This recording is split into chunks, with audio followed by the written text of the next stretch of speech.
오늘의 말씀 사도행전 9장 37절부터 40절 말씀입니다. 그때에 병들어 죽음에 시체를 씻어 다락에 두이니라. 룻다가 욥바에서 가까운지라 제자들이 베드로가 거기 있음을 듣고 두 사람을 보내어 지체 말고 와달라고 간청하여 베드로가 일어나 그들과 함께 가서 이르매 그들이 데리고 다락방에 올라가니 모든 과부가 베드로 곁에 서서 울며 도르가가 그들과 함께 있을 때에 지은 속옷과 겉옷을 다 내보이거늘 베드로가 사람을 다 내보내고 무릎을 꿇고 기도하고 돌이켜 시체를 향하여 이르되 다비다야 일어나라 하니 그가 눈을 떠 베드로를 보고 일어나 앉는지라. 아멘. 오늘 이 이야기는 예수님께서 행하셨던 그 많은 기적들 가운데 특별히 마태복음 9장에 나오는 한 관리의 딸이 죽은 후에 다시 살아난 이야기와 매우 유사한 그런 이야기입니다. 오늘 베드로 사도가 보인 이 기적 이야기는 마치 예수님의 기적 이야기를 그대로 판박이 한 듯 해 보입니다. 하지만 분명 다른 이야기이죠.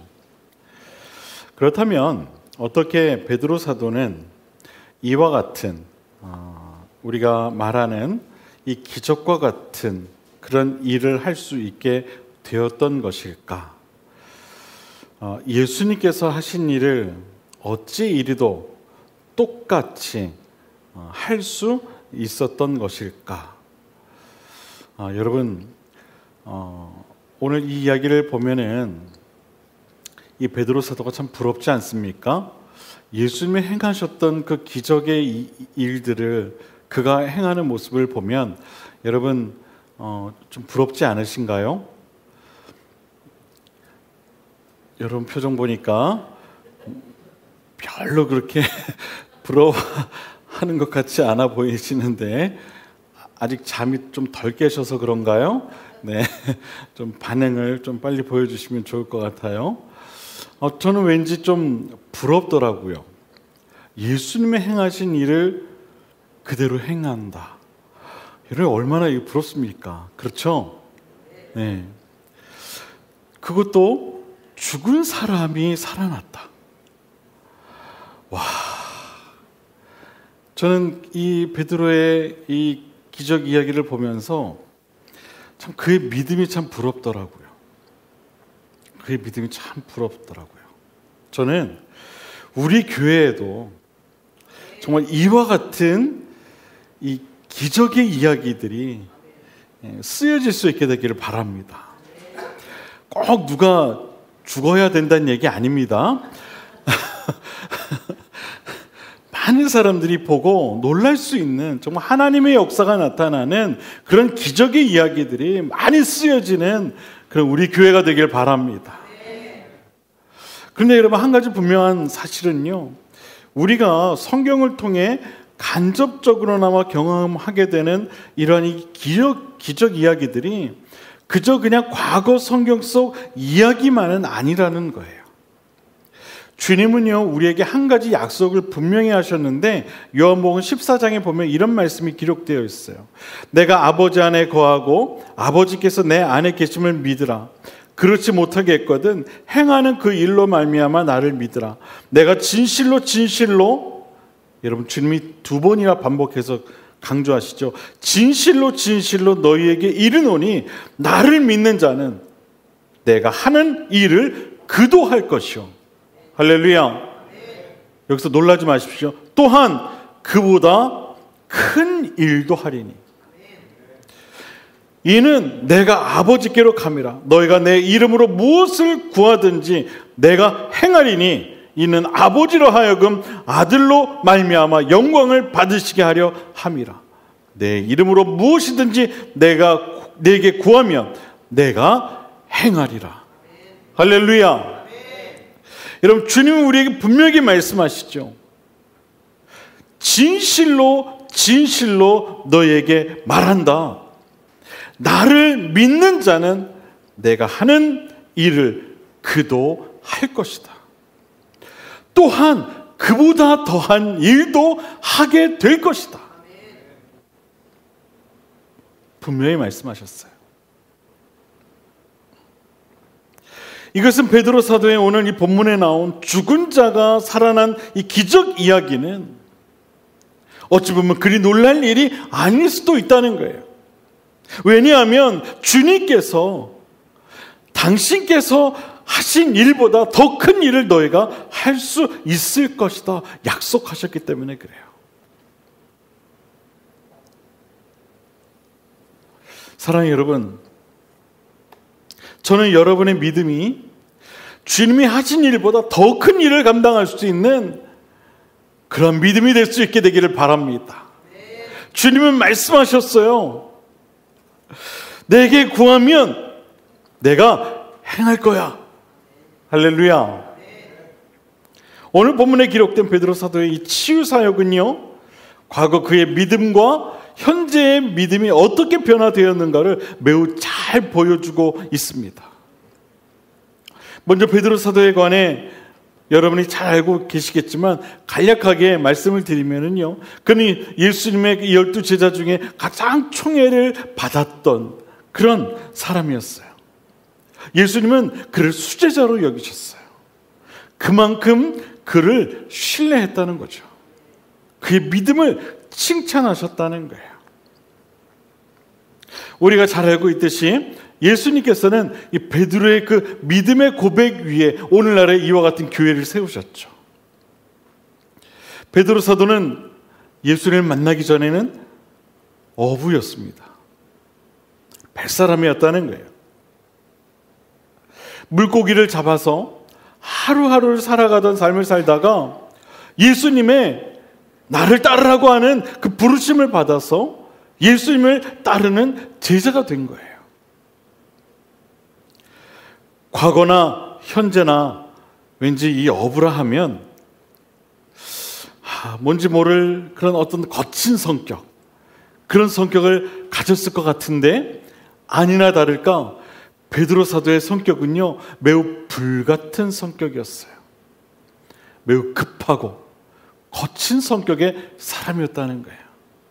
저는 참 감사해요. 저희 교회는 그런 분이 단 한 분도 안 계셔서 너무너무 감사해요. 정말 불같은 성격의 사람이었어요. 예수님께서 여러분 십자가에 달려 돌아가시기 위해 대제사장이 보낸 무리들로부터 붙잡히시게 되던 날 밤 예수님을 잡으러 온 제사장의 하인 가운데 이 말고의 귀를 잘랐던 사람이 누구냐? 바로 베드로 사도였어요. 얼마나 성격이 급했으면 먼저 나서서 그와 같은 일을 했겠습니까? 믿음도 성격을 닮아서일까요?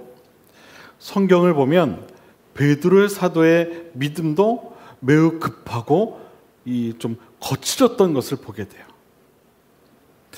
예를 본다면 예수님께서 붙잡혀 가시기 전에 제자들과 마지막 저녁 식사를 마치시고 갈멜산에 오르신 후에 제자들을 향해 주님이 이런 말씀을 하시게 됩니다. 예수께서 제자들에게 이르시되 오늘 밤에 너희가 다 나를 버릴 거야. 기록된 바 내가 목자를 치리니 양의 떼가 흩어지리라 했어. 다시 말해서 너희들은 내 곁을 이제 다 떠나게 될 거야. 이미 그렇게 기록이 되어 있거든. 주님이 그렇게 말씀하시거든요. 그때 베드로 사도가 뭐라고 이야기합니까? 베드로가 대답하여 이르되 모두 주를 버릴지라도 나는 결코 버리지 않을 것입니다. 그렇게 이야기해요. 그러나 이러한 베드로 사도의 고백에 대해 주님은 다시 이렇게 말씀하시죠. 내가 진실로 너에게 말한다. 오늘 밤 닭 울기 전에 네가 3번 나를 부인할 것이다. 베드로 사도는 예수님의 말씀이 틀렸다는 듯 이렇게 이야기합니다. 베드로가 이르되 내가 주와 함께 죽을지언정 주를 부인하지 않겠나이다. 그 결기가 대단해요. 내가 주님과 죽겠습니다. 다른 사람들은 몰라도요, 저는 주님과 함께 할 것입니다. 할렐루야! 이러면서. 물론 결론은 우리가 잘 알고 있듯이 어떻게 됩니까? 예수님께서 말씀하신 대로 베드로 사도는 예수님이 붙잡혀 가시게 되자 그날 밤 3번 주님을 모른다 부인하게 되죠. 베드로 사도는 자신이 그처럼 예수님을 부인하게 될런지 아마 상상조차 하지 않았을 거예요. 어찌 보면 베드로 사도의 고백인 모두가 주님을 부인해도 자신은 부인하지 않겠다던 이 고백은 아마도 그 고백을 하던 그 순간은 아마 진심이지 않았을까 그렇게 생각이 들어요. 여러분, 우리도 그런 고백 자주 하지 않습니까? 여러분이 기억나지 않을 것 같아서 여러분이 했던 고백을 제가 준비를 해봤어요. 나의 모습, 나의 소유, 주님 앞에 모두 드립니다. 여러분의 고백입니다. 드립니다. 나의 생명 드리리니 주 영광 위에 사용하소서.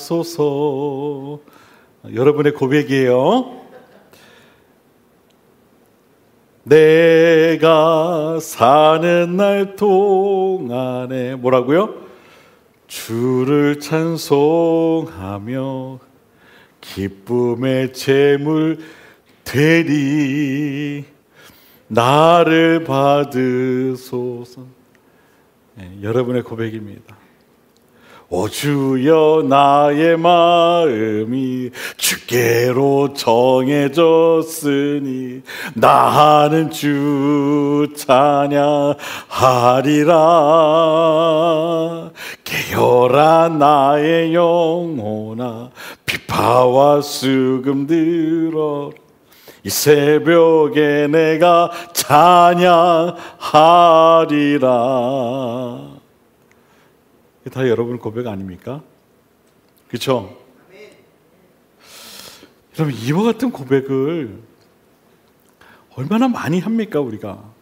그렇죠? 그렇다고 해서 여러분이 그 찬양을 부를 때 진심이 아니었을까요? 진심이었을 거예요. 그렇죠? 저는 여러분의 그 찬양이 잘못됐다라는 것을 이야기하는 게 아니에요. 그 순간만큼은 아마도 여러분도 정말 내가 사는 날 동안 주를 찬양하고 싶습니다. 기쁨의 제물이 되고 싶습니다. 나를 좀 받아주십시오. 아마 그렇게 여러분도 그 진심 어린 마음으로 고백했을 거라는 것이죠. 그 순간만큼은. 베드로 사도도 아마 그 순간만큼은 진심이었을 거예요. 모두가 주님을 떠나도 저는 주님을 떠나지 않겠습니다. 아마 그 순간만큼은 진심 어린 마음이었을 거라는 것이죠. 하지만 왜 베드로 사도는 그런 진실된 고백을 했음에도 불구하고 왜 주님을 부인할 수밖에 없었을까요? 마찬가지로 우리도 주님께 진실된 고백이라 생각하며 올려드린 그 믿음의 찬양, 믿음의 고백이 왜 우리 삶 속에서는 빛을 발하지 못하는 걸까요? 마치 베드로 사도가 모두 주님을 부인한다 해도 자신을 끝까지 부인하지 않겠노라 말했지만 결국 하루도 못 가 주님을 부인한 것처럼 왜 우리의 믿음도 어쩜 그와 같을까요? 그 이유는요, 바로 우리의 이 믿음의 변화가 없기 때문에 그래요. 믿음의 변화가 없어서 그래요. 늘 다람쥐 쳇바퀴 돌듯 늘 머물러 있는 그런 믿음이기 때문에 그런 거예요. 한 걸음 한 걸음 날마다 날마다 주님과 동행하는 믿음이 되어야 하는데 날마다 제자리만 하고 있는 그런 믿음이 있기 때문에 그런 거예요. 변화가 없는 거예요.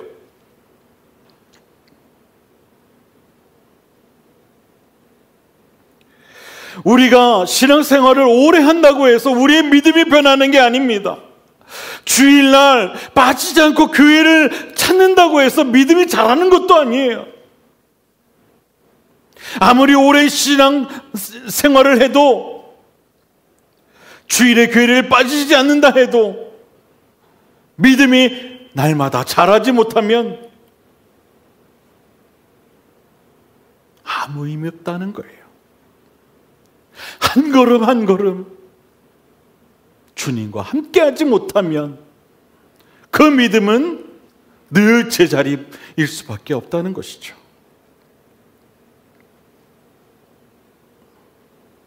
1년 전이나 2년 전이나 아니 10년 전이나 20년 전이나 똑같은 믿음을 가지고 신앙생활을 하고 있는 크리스천들이 얼마나 많이 있는지 모릅니다.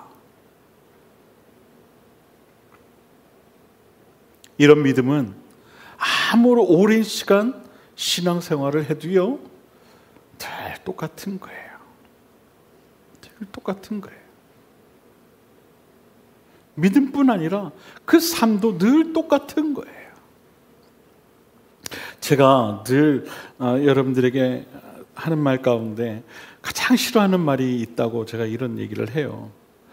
목사님 그거 다 해봤어요. 그거 옛날에 그 목사님 그거 다 해본 거예요. 그래서요.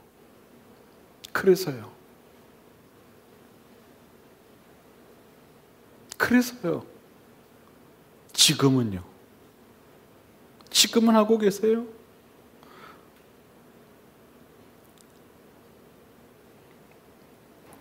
성경을 보면은요, 이 믿음에 대해 구분을 하더라고요. 어떻게 구분을 하냐면 약한 믿음이 있고요, 강한 믿음이 있더라고요. 약한 믿음이 있고 강한 믿음이 있어요. 로마서 14장에 보게 되면 어떤 사람은 모든 것을 먹을 만한 믿음이 있고 믿음이 연약한 자는 채소만 먹느니라, 이런 말씀이 있어요. 이걸 다른 말로 말하면 약한 믿음이 있는 사람이 있고 강한 믿음이 있는 사람이 있다는 거예요. 사도 바울은 우리에게 믿음에 관해 이야기하면서 약한 믿음 그리고 상대적으로 강한 믿음이 있음을 분명히 말하고 있어요. 이 말의 뜻은 무슨 뜻입니까? 약한 믿음이 강한 믿음으로 자라거나 변화되지 않으면 약한 믿음은 계속해서 그저 그렇게 연약한 믿음으로 머무를 수밖에 없다는 거예요. 강한 믿음으로 자라가야 되는데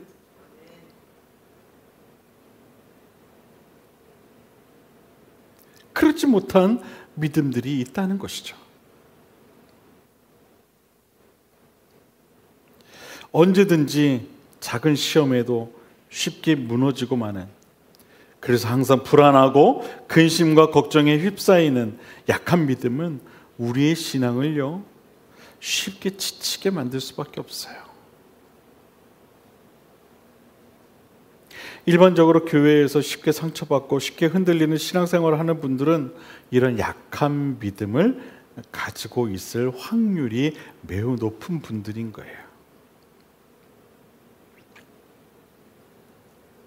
사랑하는 여러분, 만약 내 믿음이 과거나 또 현재나 똑같다는 그런 생각이 든다면 하나님 앞에서 지금 현재 내 자신의 믿음의 변화가 있기를 간절히 한번 간구해 보시길 바랍니다. 하나님, 제 믿음의 변화가 필요합니다. 내 믿음을 변화시켜 주세요. 좀 더 강하고 견고한 믿음이 되게 해주세요. 한번 그렇게 하나님 앞에 간구해 보시길 바라요. 주님은 여러분의 그 기도를 결코 외면하지 않으실 거예요.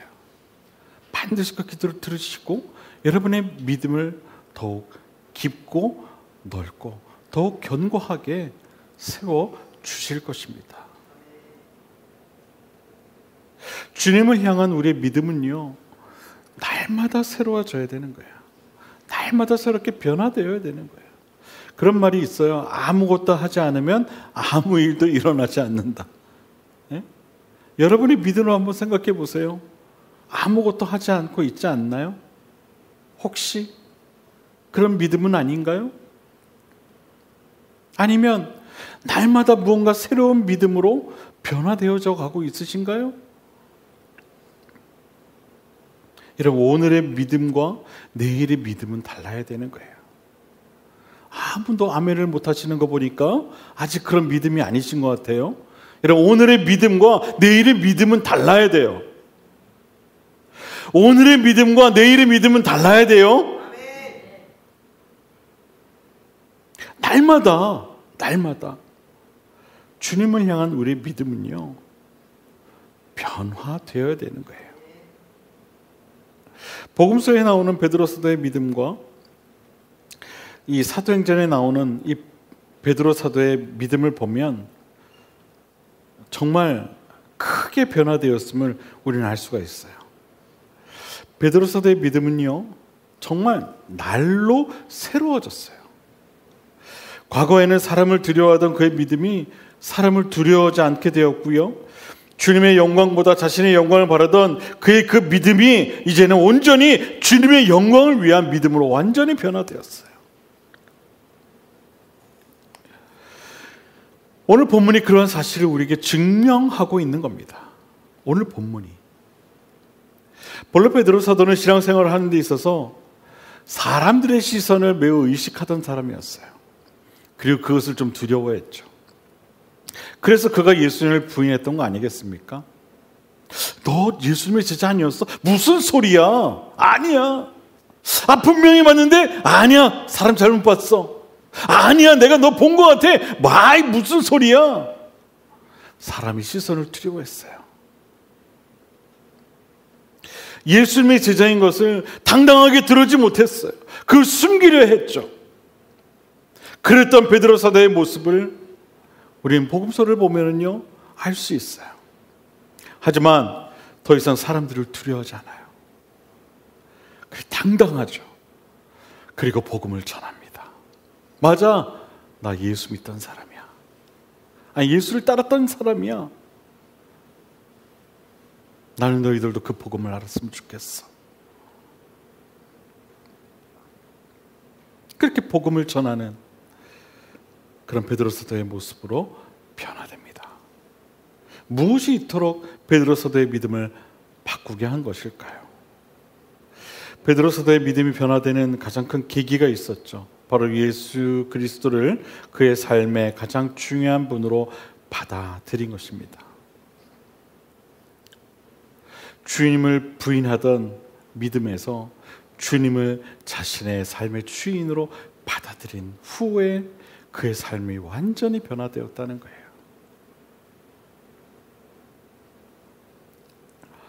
변화는 쉽게 되는 것이 아니죠. 특히 믿음의 변화는 더욱 그래요.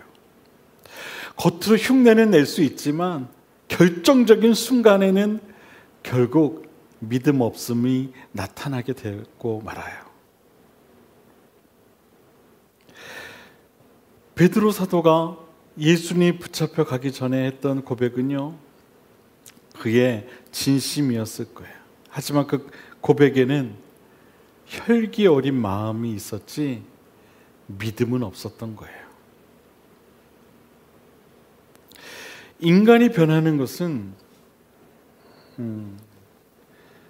지구가 거꾸로 돌아가는 것만큼 힘든 것이다 라는 말이 있더라고요. 지구가 거꾸로 돌아가는 건 남편이나 아내가 변하는 것만큼 힘든 것이라고 해요. 모든 부부들이 얼마나 간절히 원합니까? 남편이 변하기를, 또 아내가 변하기를 얼마나 원하고 또 원합니까? 그래서 여러분이 항상 그런 기도하잖아요. 하나님, 제발 제 남편이 변화되게 해주세요. 하나님, 제발 제 아내가 변화되게 해주세요. 그런데 여러분이 그렇게 기도를 해도 응답이 되지 않죠. 변하지가 않아요. 그만큼 변하기 힘든 게 사람이에요. 근데 여러분, 사람이 변할 수 있는 유일한 방법이 있는데, 그것은요, 베드로 사도와 같이 예수 그리스도를 삶의 주인으로 받아들이면 그 순간부터는 사람이 변하기 시작하는 거예요. 사도 바울도 예수 그리스도를 삶의 주인으로 받아들인 경험을 한 후에 그가 이런 고백을 하지 않습니까? 내가 그리스도와 함께 십자가에 못 박혔나니 그런지 이제는 내가 사는 것이 아니요 오직 내 안에 그리스도께서 사시는 것이다. 이제 내가 육체 가운데 사는 것은 나를 사랑하사 나를 위하여 자기 자신을 버리신 하나님의 아들을 믿는 믿음 안에서 사는 것입니다.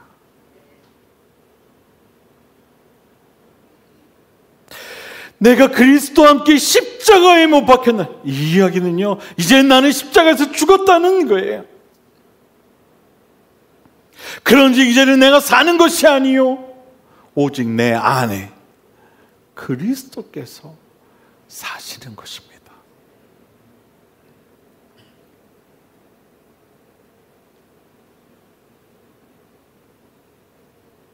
예수님께서도 이런 말씀을 하시죠. 아무든지 나를 따라오려거든 자기를 부인하고 날마다 제 십자가를 지고 나를 따를 것이니라.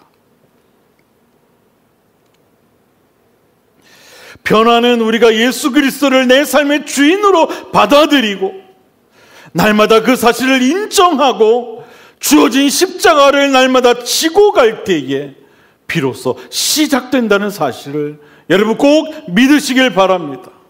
성경 속 하나님의 사람들은 이것을 날마다 실천했던 사람들인 거예요. 주님의 영광을 위해 날마다 자기의 십자가를 지고 주님을 자신의 삶의 주인으로 삼아 살았던 사람들인 거예요.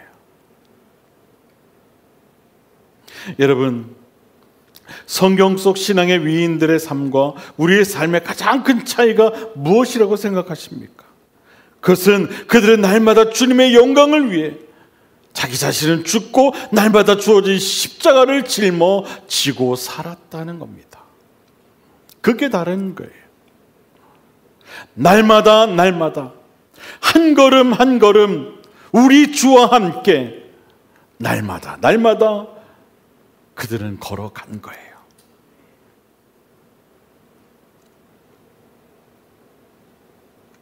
저는 우리 비상크림교회 성도님들도 이처럼 한 걸음 한 걸음 우리 주님과 함께 날마다 함께 걸어가는 그런 믿음의 사람들이 다 될 수 있게 되기를 바랍니다. 그럴 때에 우리의 믿음이 변하게 되는 거예요. 믿음이 변하면 우리의 삶이 변화되는 거예요. 우리의 삶이 변화될 때 우리 교회가 변하게 되는 줄로 믿습니다.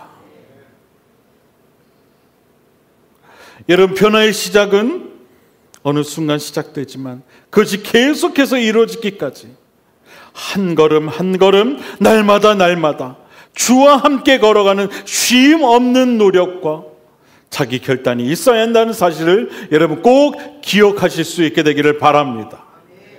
감리교 교리 가운데 가장 중요한 핵심 가치가 있죠. 바로 성화입니다. 성화. 따라해 볼까요? 성화. 모든 그리스도인들은 하나님의 은혜로 구원을 받아 믿음으로 결단하여 하나님의 사람이 되지만 하나님의 사람이 되었다고 해서 그 믿음이 저절로 자라거나 그 삶이 저절로 변화되는 것은 아닙니다. 하나님께서 기뻐하시는 믿음의 사람이 되기 위해서는, 강한 믿음의 사람이 되기 위해서는 반드시 하루하루 걸어가야 할 길이 있는데 그것이 바로 성화의 길인 거예요. 거룩해져가는 과정이 반드시 있어야 한다는 것이죠. 그래야만 우리의 믿음은 자라고 또 변화될 수가 있는 겁니다. 이것은 어느 누구도 예외일 수 없어요. 요한 웨슬리 목사님도 이러한 성화의 삶을 살아가기 위해 날마다 자신을 십자가에 못 박는 노력과 믿음의 연단을 이루기 위한 수많은 신앙적 노력들을 했습니다. 사랑하는 여러분, 여러분의 믿음의 변화를 원하십니까? 여러분의 믿음이 현재와 같지 않고 날마다 정말 조금씩 자라가기를 원하십니까? 그렇다면 예수 그리스도를 여러분의 삶의 가장 중요한 분으로 먼저 받아들이시고 그 사실을 날마다 인정하시게 되기를 바랍니다. 그리고 날마다 예수 그리스도를 삶의 주인으로 삼아 주님이 원하시는 것이 무엇인지를 분별하여 주님이 기뻐하시는 일을 감당하고 주님이 기뻐하시는 곳을 바라보고 주님이 기뻐하시는 곳에 주님과 함께 할 수 있는 믿음이 꼭 되어지실 수 있게 되길 바랍니다. 인간적인 생각으로 판단하고 세상적인 가치 기준으로 살아가는 그런 인생이 아니라 주님이 기뻐하시고 주님의 영광을 위한 삶을 꼭 살아가실 수 있게 되기를 바랍니다. 그래서 여러분을 통해서도 죽은 자가 살아나는 놀라운 주님의 영광이 나타나는 기적과 같은 일들이 일어날 수 있게 되기를 주님의 이름으로 간절히 축원을 드립니다. 기도하겠습니다.